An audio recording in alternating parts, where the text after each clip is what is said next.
Revelations chapter 4, verse 4, we're starting to pick up here after our last look at the imagery of the throne, in particular from the Old Testament and Jewish traditions that would have been taught and understood at that time. We're picking up in verse 4 where we see the 24 seats and elders. And round about the throne were 24 seats, and upon the seats I saw 24 elders sitting, clothed in white raiment, and they had on their heads crowns of gold. The 24 elders. There are so many theories on who the 24 elders are. But there are a few things we can know for certain from this verse, but not too much. Here's what we do know. How many? 24. Oh, why 24? There are 24 divisions in the priesthood that was set up to serve God by David. There were many priests, just as we have many priests now and are called a royal priesthood back in chapter 1. There will be, however, 24 selected to represent the many. The word used for elders is presbyterius, and that word is masculine. It will be 24 men. There is a different version of this word that means women that's used in Timothy, but here it specifies it will be men. The word elder is used to describe a position in the church held by men, in this particular case. Angels, as it is thought by some here to mean, would not be men, nor would it be this word. The word for angels is angelos. There are two different words, and Greek isn't like English. They have specific words to carry specific meanings. So this is not 24 angels. This is not 24 women. It really does get specific. These are 24 men. They have white raiments.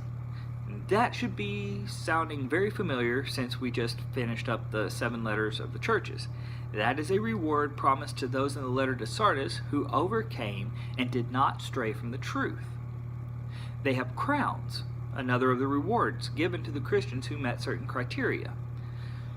So based upon the wording and the rewards that are being given here, it does not make any sense to assume they're angels, because it never says that angels will be given crowns. It never says that in the Bible. Instead, it points to 24 selected representatives, whether they are from the 24 Old Testament priesthood divisions or from the New Testament church members. We can't say for certain. It just says 24 men who have not strayed from the faith and who have gotten crowns that have been a reward of some kind. Verse 5. And out of the throne proceeded lightnings and thunderings and voices, and there were 7 lamps of fire burning before the throne, which are the 7 spirits of God. This is a very accurate translation. I could find nothing concrete to explain any of this, however, except for one excerpt in Exodus 19:16, where it says, And it came to pass on the 3rd day in the morning that there were thunders and lightnings, and a thick cloud upon the mount, and the voice of the trumpet exceeding loud, so that all the people that was in the camp trembled. This is how the Lord appears in the Old Testament in this passage, and so it seems to be a way for him to appear. As before, in Revelations 1:4, the 7 spirits of God probably refers to Isaiah 11:2, which said, And the Spirit of the Lord shall rest upon him, and the Spirit of the wisdom, the Spirit of understanding, the Spirit of counsel, the Spirit of might, the Spirit of knowledge, and the Spirit of the fear of the Lord.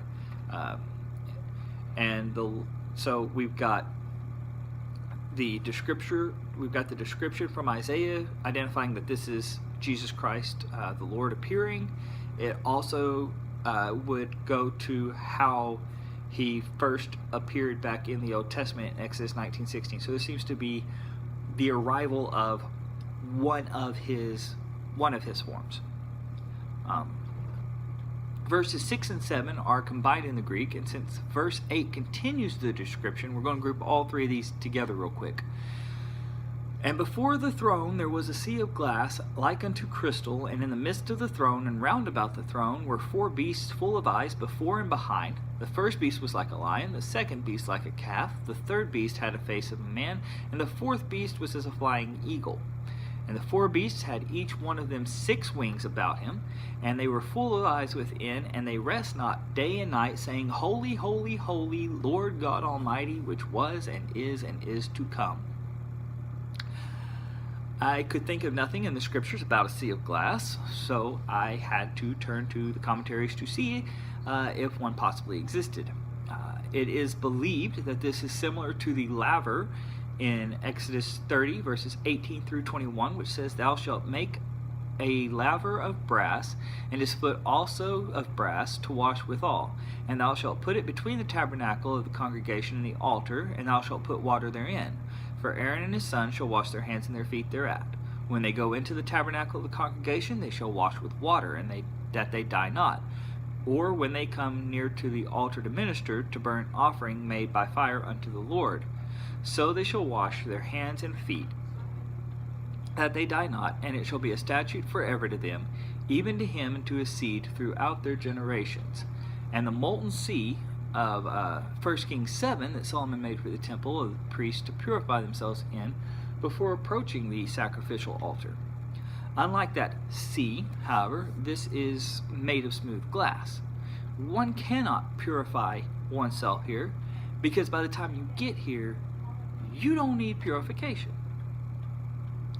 My attention, however, just my personal interest, gets called to the beasts, because I've always been fascinated by these things for some weird reason.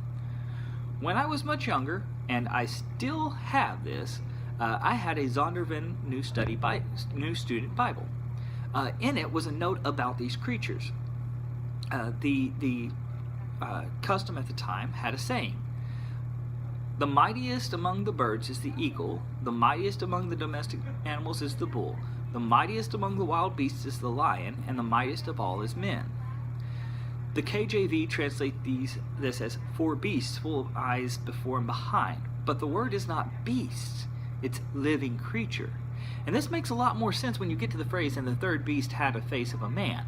This is not some harpy or centaur or some mythical creature.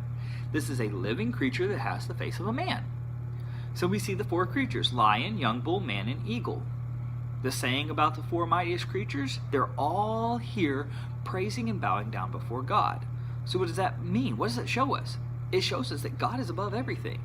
If the mightiest of the mightiest bow down and praise God as being even mightier, yeah. In researching this further, as I'm now older and trained under the members of my church about how to really start digging in, I found a whole layer of stuff I'd never realized before. Like, this isn't the first time these creatures have appeared. Ezekiel 1, verses 1 through 13. Now it came to pass in the 30th year, in the 4th month, in the 5th day of the month, as I was among the captives by the river of Chebar, that the heavens were opened, and I saw visions of God. In the 5th day of the month, which was the 5th year of the king Jehoiakim's captivity, the word of the Lord came expressly unto Ezekiel the priest, the son of Buzi, in the land of the Chaldeans by the river Chebar. And the hand of the Lord was there upon him.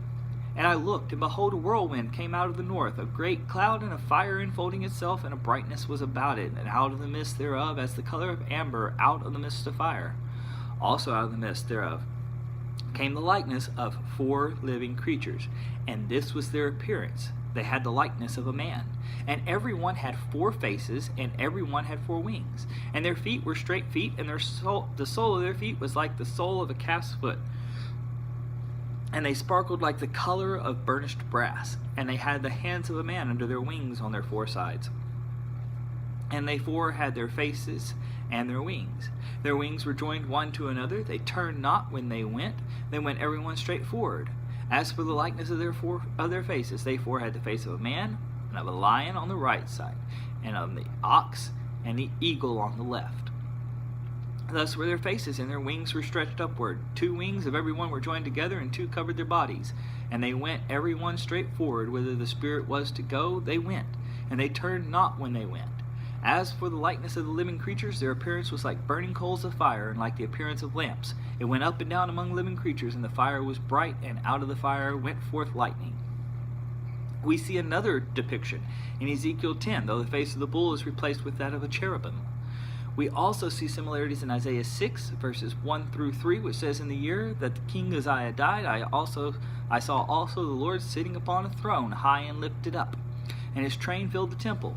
Above it stood the seraphims. Each one had 6 wings. With twain he covered his face, with twain he covered his feet, and with twain he did fly.